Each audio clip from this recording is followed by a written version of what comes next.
I'm Ron Sawicki. I'm Pua's husband. I'm also a professional bike mechanic.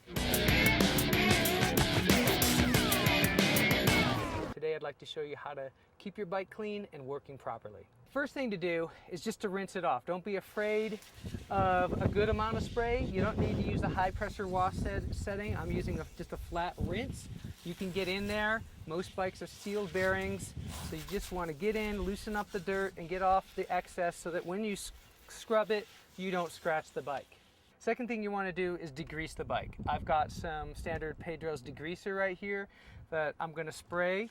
I want to spray it all over the chain and the rear cog and just saturate it so it soaks in. I'm going to spray it over the front chain rings, even a little on the derailleur, getting rid of any stuff there, on the rear pulley wheels, and let that sit in and get some brushes. I'm going to go ahead and brush out the rear cog with a cog brush. This is just going to loosen up and work in. And you can spin it both directions. This is just going to allow the brush to get in deeper, and just run it over the chain also. You might move the chain down so that you can get different spots. Also move up to the front chain rings and do the same thing. Run the brush over the chain rings, over the chain, shift gears so that you can get into each spot and just get that grime out of there. And the more you do this, the less grime is going to be there and the easier it will be. After that, rinse all of it off.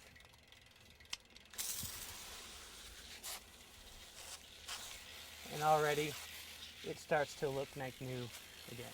I'm going to rinse down my bike again, get it ready so that I can soap it up.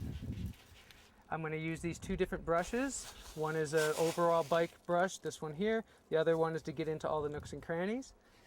I'm going to use a bike wash. I recommend the Pedro's because it's biodegradable and it gets the bike looking really nice.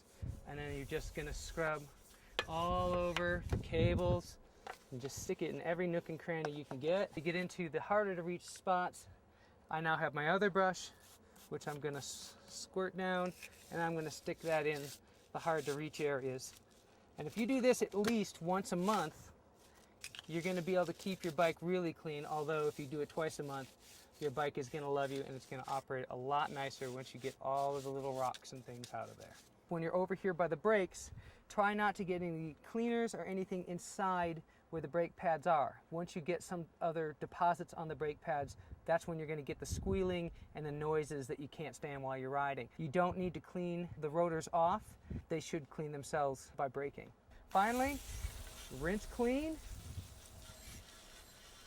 If it's bright and sunny where you're cleaning the bike, you might want to move it to shade to let it dry a little slower. Let it dry a little bit and then run a towel over it. After I've rinsed off my bike and I've let it dry a little bit, I'm going to go over and then hand dry the rest of the way the chain.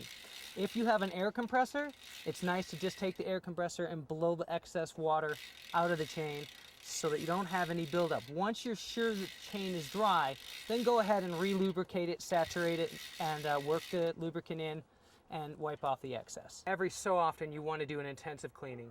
That's going to take using a chain cleaner and taking parts apart. But as long as you're doing what I just showed you, you won't have to go that far except for maybe once every 3 or 4 months.